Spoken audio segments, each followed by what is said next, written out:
My expectations for the Philadelphia Eagles quarterback Jalen Hurts are extremely high. But guess what? It won't ever change.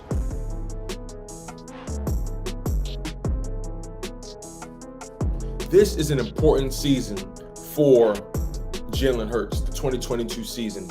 And let's be honest with ourselves. The Philadelphia Eagles haven't necessarily made the moves to match their words. Their words have been, we're all in on Jalen Hurts.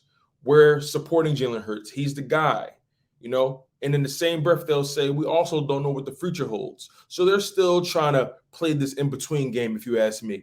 But by their own admission, they'll say, we support Jalen Hurts and he's the guy. But their moves have not really matched up with that. And that's something that bothers me. And that's something that's kind of throwing me for a loop. Because at the end of the day, if you fully believed in this guy as much as you say you do, or as much as you claim you do, you would be making moves in the free agency market as it pertains to the wide receiver position. Now, look, you brought in Zach Pascal. All right, I'll give you that. But Zach Pascal, is he really a world beater? Is this a home run signing? Is he a world mover? I don't think so. And that's no disrespect to him, because I respect everything he's put in to get into this NFL. He was an undrafted rookie. I respect guys like that. They got to earn their stripes. But in order for Jalen Hurts to take his game to another level, he has to have some assistance. He has to have some good talent around him. You got Devontae Smith. You have Dallas Goedert, right? Miles Sanders is coming back. And you got Quez Watkins, who's up and coming. But we'll see how those guys pan out. Everybody beyond those guys, you can't really put too much stock in. And those are things that are out of Jalen Hurts' control.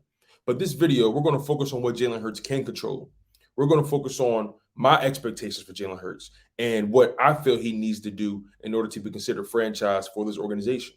Now, from a fundamental standpoint, in order for Jalen Hurts to really get to where he needs to be, in order for him to maintain the respect of this organization, in order to stay in good standing with this organization and the fan base, Jalen Hurts has to improve with his pre-snap reads. He has to. He has no other option to do that. If you pay attention to this past season, he tended to be reluctant to let the ball go, which told me that he didn't necessarily know where he wanted to go before the ball was snapped, and that's a problem. Top quarterbacks in the NFL know exactly where they want to throw that ball before the ball is even snapped. And then if things go awry, then they're able to make adjustments and go through their reads. That was the problem for Jalen Hurts. People called him a one-read quarterback. People, assumed about him that he wasn't able to, read single coverage and things of that nature, right? But if Jalen Hurts can improve in his pre-snap reads, that'll take his game to a whole nother level, not just from the physical motions of being a quarterback, but also the mental motions of being a quarterback as well. And then that goes into his ball placement. Once you read where you're going, then it's up to you to place that ball where only your receiver can get it. Or if you've got to put it into a small window, you have to put it in a place where it's not going in harm's way. Sometimes as a quarterback, you do got to take risk. I'll give you that. But you got to have the arm talent to do that. And I don't think arm talent or arm strength is a problem for Jalen Hurts. We've seen him fit the football in tight windows. We've seen him throw the pill through the keyhole plenty of times.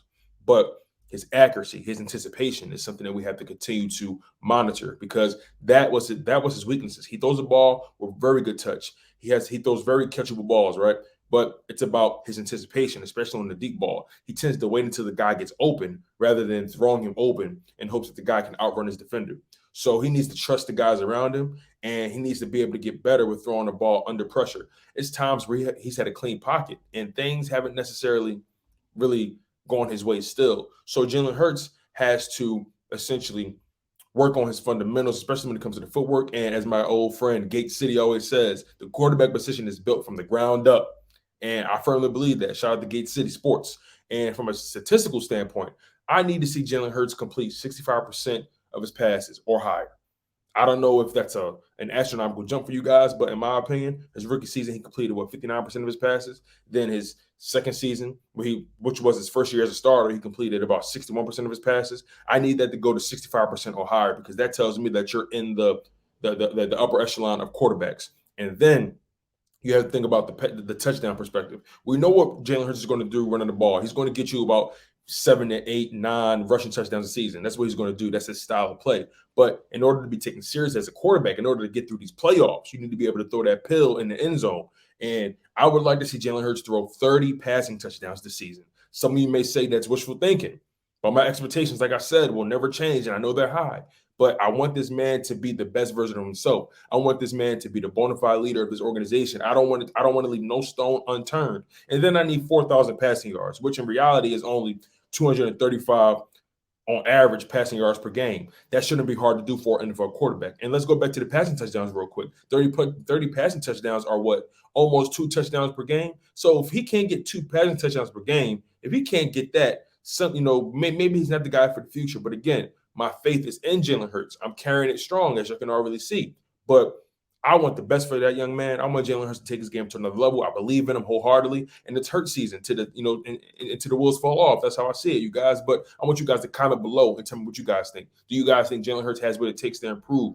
Do you guys think he has what it takes to be franchise quarterback for this NFL? How much will he improve? What are your personal expectations for him from a statistical standpoint and from a fundamental standpoint? And we'll leave it at that, you guys. I'm your humble host, Tone DeShields II from Chalk It Up Sports, where no matter if we win or we lose, we just got to charge us to the game. One love, stay humble, stay healthy, and most importantly, stay hungry.